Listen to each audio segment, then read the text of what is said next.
নমস্কাৰ বন্ধু বান্ধৱীসকল মোৰ ইউটিউব চেনেললৈ সকলোকে স্বাগতম জনাইছোঁ মই আজি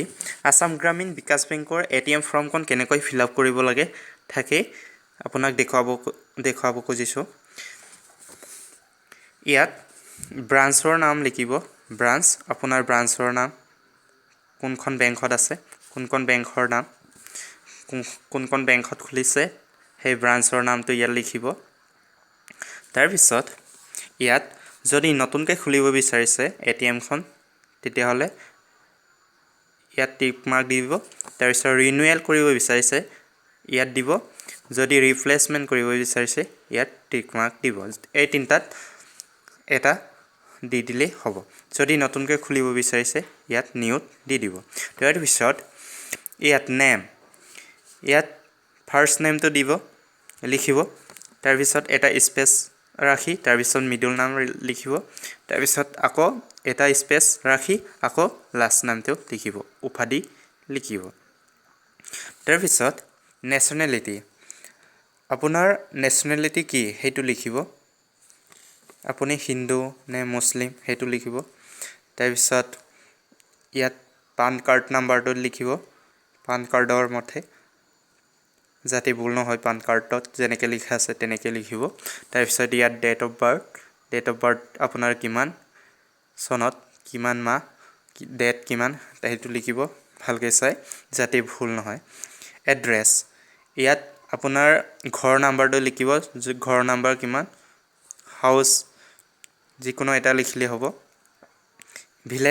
ভিলেজ নেমটো আপোনালোকে লিখিব যদি গাঁৱত আছে ভিলেজ নাম তাৰ পিছত টাউনত থাকে যদি টাউনৰ নামটো দিব তাৰ পিছত ডিস্ট্ৰিক্ট আপোনালোকৰ কোনটো জিলাত পৰে কোনটো ডিস্ট্ৰিক্টত পৰে হেতু নামটো লিখিব তাৰ পিছত পিও আপোনালোকৰ ডাকঘৰখনৰ নাম লিখিব তাৰ পিছত ষ্টেট আসাম লিখিব তাৰ পিছত ল্যান্ডলাইন নাম্বাৰ যদি আছে ল্যান্ডলাইন নাম্বাৰ লিখিব তাৰ পিছত যদি মোবাইল নাম্বাৰ আছে মোবাইল নাম্বাৰ লিখিব যিকোনো এটা লিখি দিলে হৈ যাব ইমেইল আইডি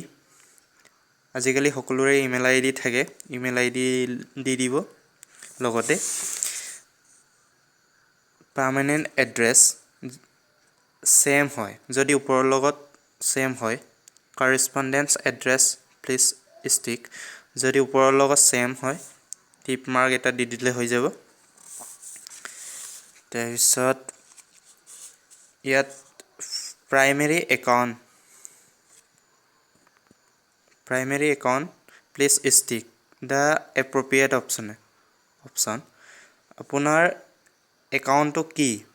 অৰ্থাৎ সেভিং একাউণ্ট খুলিছে নে কাৰেন্ট একাউণ্ট খুলিছে নে ওভাৰড্ৰাফট একাউণ্ট খুলিছে নে কেসিসি একাউণ্ট খুলিছে হেতুত যদি আপুনি সেভিং একাউণ্টত খুলিছে ইয়াত টিপ মাৰ্ক এটা দি দিব যদি কাৰেন্ট একাউণ্ট খুলিছে কাৰেন্ট একাউণ্টত টিপ মাৰ্ক দিব যিকোনো আপোনাৰ একাউণ্টটো কেনেকৈ খুলিছে হেতুত টিপ মাৰ্ক দি দিলে হ'ব তাৰ পিছত একাউণ্ট নাম্বাৰ ইয়াত যাতে ভুল নহয় একাউণ্ট নাম্বাৰ হেতু ভালকৈ চাই আপোনাৰ পাসবুকৰ মতে হেতু একাউণ্ট নাম্বাৰটো ইয়াত লিখি দিব তাৰ পিছত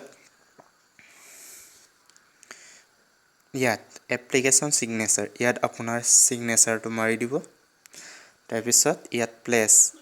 প্লেসৰ নাম লিখি দিব ইয়াত তাৰ পিছত ইয়াত ডেট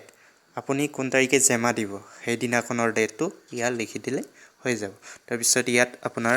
ডকুমেন্টছ খিনি পাছত গাঁঠি দিলে লগতে গাঁঠি আপোনালোকে দি দিব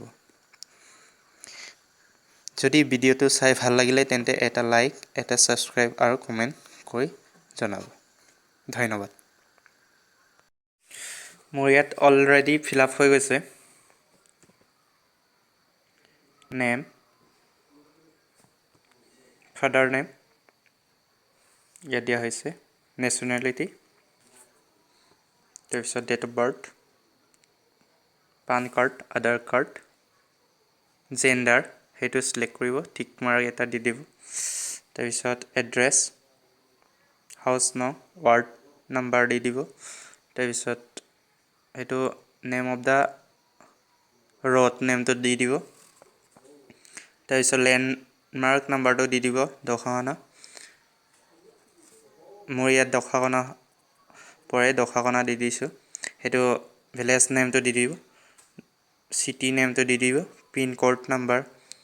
post office mobile number landline যদি আছে লেণ্ডলাইন নাম্বাৰ এটা দি দিব যদি পাৰ্মানেন্ট এড্ৰেছ যদি সেম এজ কৰেসপন্ডেন্স এড্ৰেছ প্লেস